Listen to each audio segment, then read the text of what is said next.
வாழ்க வையகம், வாழ்க வையகம், வாழ்க வளமுடன். குரு வாழ்க, குருவே துணை. மணவளக்கலை உறவுகளுக்கு கோபாலின் வணக்கங்களும் வாழ்த்துக்களும். அருட்தந்தை வேதாத்ரி மகரிஷியின் வாழ்க்கை மலர்கள் என்ற நூலிலிருந்து ஜனவரி 3ஆம் தேதி கடவுள் வணக்கம் என்ற தலைப்பில் சிந்திக்கவிருக்கிறோம். எல்லாம் வல்ல பரம்பொருள் ப்ராவிடன்ஸ் எனக்கு வேண்டியதையெல்லாம் உரிய காலத்தில் கிடைக்குமாறு வைத்திருக்கும் பொழுது அந்த பரம்பொருள் இந்த இயற்கையாக, பிரபஞ்சமாக, உலகமாக, மக்களாக, எனக்கு உரியவர்களாக, என்னுடைய அறிவாக இருந்து கொண்டு எல்லாவற்றையும் அளித்து கொண்டே இருக்கிற போது நான் எதற்காக இது இல்லை அது இல்லை என்று குறைப்பட்டு கொள்ள வேண்டும்? பிச்சை எடுக்க வேண்டும்? செய்ய வேண்டியதை மனம் கோணாமல் செய்துவிட்டு கவலைப்படாமல் பிறரை நொந்து கொள்ளாமல் இரு. உனக்கு முரண்பட்டவர்கள் யாரேனும் இருப்பின் அவர்களை வாழ்த்திக் கொண்டே இரு. உன்னை வாழ்த்திக்கொள், உன் குடும்பத்தினரை வாழ்த்து, சுற்றத்தாரை வாழ்த்து, சமுதாயத்தை வாழ்த்து. மன அமைதியை பேணும் வகையில் தியானம், சிந்தனை, அகத்தாய்வு இவற்றில் தொடர்ந்து ஈடுபடு. உடற்பயிற்சியை நன்கு செய்து வா.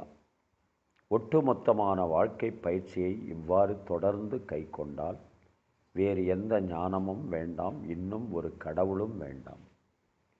ஏனென்றால் எந்த செயல் செய்தாலும் அங்கே விளையும் விளைவு கடவுள் செயல்தான். That is the cause and effect system. அது இயற்கை தரும் விளைவுதான். நீ செய்யும் செயலுக்கு உனக்கு இன்பமோ துன்பமோ வெகுமதியாகவும் தண்டனையாகவும் கொடுத்து கொண்டே இருப்பது எதுவோ அதுதான் எல்லாம் வல்ல இறை.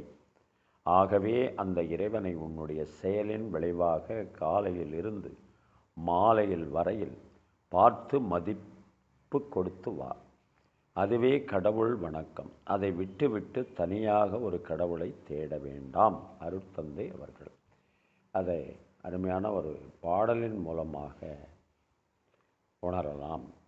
கடவுள் வாழ்த்து பாடும் இளம் காலை நேர காற்று, என் கைகள் வணக்கம் சொல்லும் செங்கதிரவனை பார்த்து, கதிரவனை பார்த்து.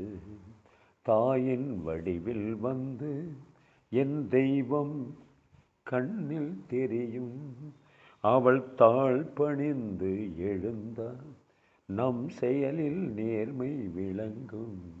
கடவுள் வாழ்த்து பாடும் இளம் காலை நேர காற்று, என் கைகள் வணக்கம் சொல்லும் செங்கதிரவனை பார்த்து, கதிரவனை பார்த்து.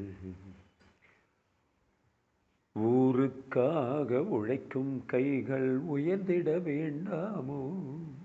அது உயரும் போது இமயம் போல தெரிந்திட வேண்டாமோ? பிறருக்காக வாழும் நெஞ்சம் மலர்ந்திட வேண்டாமோ? அது மலரும் போது குன்றினை போல நிமிர்ந்திட வேண்டாமோ? கடவுள் வாழ்த்து பாடும் இளம் காலை நேர காற்று, என் கைகள் வணக்கம் சொல்லும் செங்கதிரவனை பார்த்து, கதிரவனை பார்த்து. வாளும் வேலும் சுழன்றிட வேண்டும் வீரரின் விளையாட்டில், அது நாளும் காணும் பரம்பரை வழக்கம் தென்னவர் திருநாட்டில். வீடும் நாடும் நம்மால் என்றும் நலம் பெற வேண்டாமோ? அந்த கடமைக்காக உடலும் மனமும் பலம் பெற வேண்டாமோ?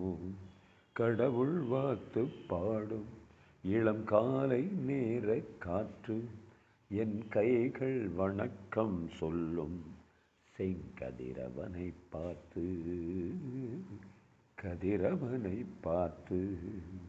வாழ்க வளமுடன். நீங்களும் உங்கள் அன்பு குடும்பமும் வாழ்க வளமுடன்.